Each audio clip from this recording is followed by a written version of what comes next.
I know you're super humble, uh, saying it's better to be lucky than good, but your story is inspiring. That's the entire trajectory of having a dream, of accomplishing that dream, of having one hell of a career.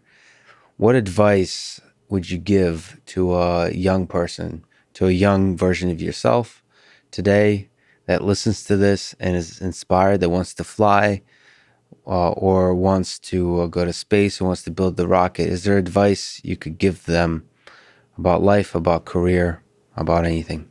Yeah, yeah.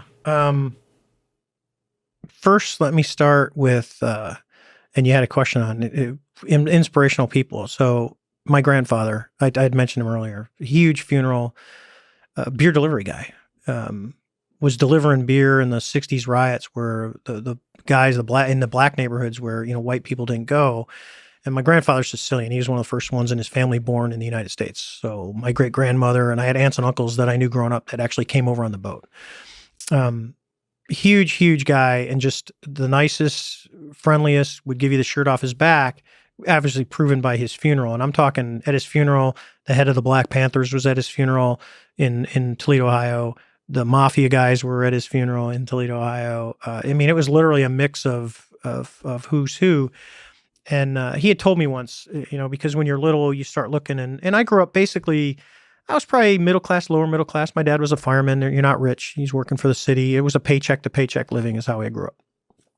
And I was talking to my grandfather one day, and he said something to me, and this is literally how I run my life. He said it was about money, because you'd see, back in the day, if you saw someone in a Mercedes, that was rare. They weren't everywhere. People didn't. You couldn't lease a car. You actually bought a car, and usually you bought a car with cash. Yeah. So it was a totally different than we are now. And he goes, David, he goes, they're no better than you, and you're no better than anyone else. He goes, you got to remember that. He goes, everyone's different. He goes, treat everyone with the respect and dignity that they deserve. He goes, and if they're poor, if they're homeless, he goes, it doesn't make them a bad person. It just, that's who they chose to be. And you make choices in your life, but never ever look down on someone, because, there will always be someone that will look down on you, and you should never ever do that. And I kept that close to me. He was huge influences. My mom's dad, just a big, big influence in my life and the way I carried myself. And he was one that would say, you can be anything you want to be. He grew up dirt poor, and the fact that he had bought a house and took good care of my grandmother and did stuff like that, to him, that was a success. And to me, it was always, trying to better and move on. And he was the one, my parents were a big part of this too, was instilling that anything is possible. So when I'm 4 years and 11 months old in 1969, and I'm watching Neil Armstrong walk on the moon, and I'm asking my mom, and she says, well, they were all military pilots. And, we had an Air National Guard that at the time was flying F-100, so I'm dating myself. And I was just fascinated with flight, and I just looked at that going, that's really what I want to do. And I never lost sight of that. There was always, I could do this or do that. And when I was going to go to college, before I enlisted in the Marine Corps, I was accepted into natural resources at Ohio State. And I'm like, if I can't fly, I'll go be a forest ranger, because I wanted to hang out in one of those towers in Colorado and look for fires, because I like that stuff.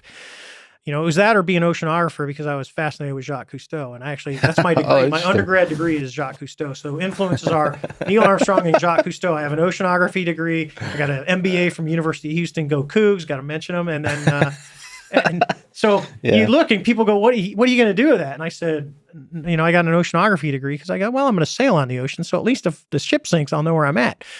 And that was a kind of a running joke. And then there's so these passions, and underneath it is the belief that you can be anything you want to be. You can. I told my kids this, when they were young. It was tough, especially for my son. So when Nate was about 5, 6 years, we knew Nate was colorblind. My wife's brothers are both colorblind. It's really color deprived. Color deprived, you see black and white. He can't tell. He has issues with greens, reds, browns. It's funny if you're ever around someone like that. Because I'll go, what are you looking at? He goes, right over there by the red thing. I'm like, what are you looking at? I go, this. He had a hat on one day. I go, which one are you going to get? He had a hat in his hand. It was green. He goes, I'm going to get the green one. I go, oh, this one right here. He goes, no, the one on my head. I go, Nate, that one's brown. He's like, leave me alone, Dad. He got the brown hat because to him it looked green. Yeah. So he couldn't fly. He came to me and said, I go, what do you want to do, Nate? You're talking to your kids, and what do you want to do? He goes, I want to be a pilot. Now I got to tell him, because he's looking at me because I'm a pilot. You can't be a pilot. He's like, why can't I be a pilot? I said, because you got eye issues. so you got to redirect. And the other one was because I stopped flying. I was 42 years old. And I was like, and it was my childhood dream. So it's like a pro athlete. I know exactly what it feels like when, Brett Favre has to walk away from the NFL when you still can do it. Good choice of quarterback, by the way, the greatest of all time, but whatever. So you do, and you look at it and you go, I understand what those guys feel like when you have to walk away from something you love and you think you can still do it.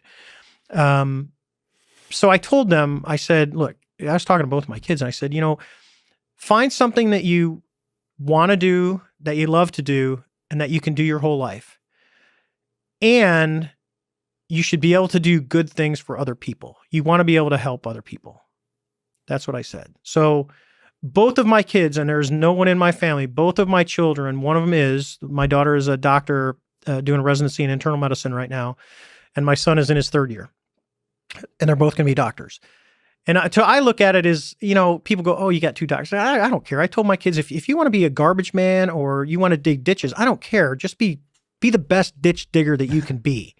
I said, and be happy doing it, because what you also find is that we are in this big pursuit of money, money, money, money, money, money, money, money. Yeah. That's what makes the world go round. But what you realize, and I'll go back to my grandfather who didn't have a lot of money, and he was probably one of the most happy people on life. And unfortunately, he died at 65. He had a massive heart attack because he didn't tell that he kind of knew it was happening, and he just made the choice to do it. And it was devastating to the entire family. But he didn't have a lot of money. But I'll tell you what, I know a lot of rich people who have funerals and there's nobody at them. Yeah. And my grandfather, who's a beer delivery guy, had, it was like 3 miles long. The Pope. It was crazy. Yeah. Who died? The Pope? That was because it was like, he's a Catholic. He's just, Italian. He goes, who died? The Pope? And I go, no, that was my grandfather. And then the next funeral I went to was my aunt, his sister. And there was 30 people. And I looked at my mother and I said, where's everybody at? She goes, oh, no, this is normal. This is what a normal funeral looks like. So it's for young kids, bottom line, one, be nice. Kindness will get you. I'm a big believer in karma. Kindness will get you a long way in the world. It's easy. It's easy to be nice. It doesn't cost you anything. I said, and get rid of the hate. And number 2 is follow your dreams, because everyone is capable of everything. And there's a self-realism, like, if you really have trouble with math, getting a PhD in applied math is probably not something you're going to be able to do. But understand yourself, what your own capabilities are, and inside your heart. Don't let anyone ever tell you what you can and can't do. You have to determine that yourself, and go for it. And you can do anything. It's a great. The world's incredible. It really is.